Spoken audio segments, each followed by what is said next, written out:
తప్పు చేశాను మరి, చాలా పెద్ద తప్పు చేశాను. నువ్వు చెప్తున్నా సరే వినకుండా రూపకి ఎన్నో మాట్లాడినాను మాయా, ఎంతో తిట్టాను.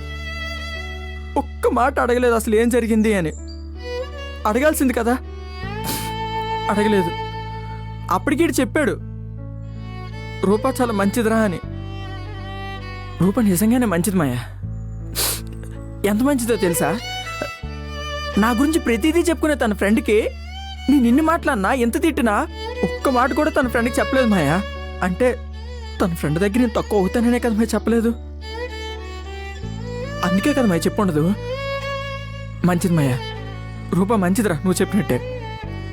కానీ ఇప్పుడు రూప దగ్గరికి ఏం మొహం పెట్టుకొని వెళ్ళాలి మాయా? నువ్వు నాకు మళ్ళీ కావాలని ఎలా అడగలు? రే ఏడవకురా,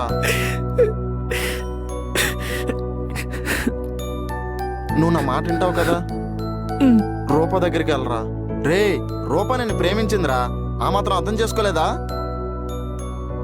అప్పుడు నువ్వు రూప దగ్గరికి వెళ్ళి ఏం మాట్లాడినవ్వలేదు, ఇప్పుడు నువ్వు మాట్లాడుకో. తిడతదా? తిట్టని. కొడతదా? కొట్టని. అంతేగాని చంపేది కదా. నువ్వు వెళ్ళరా.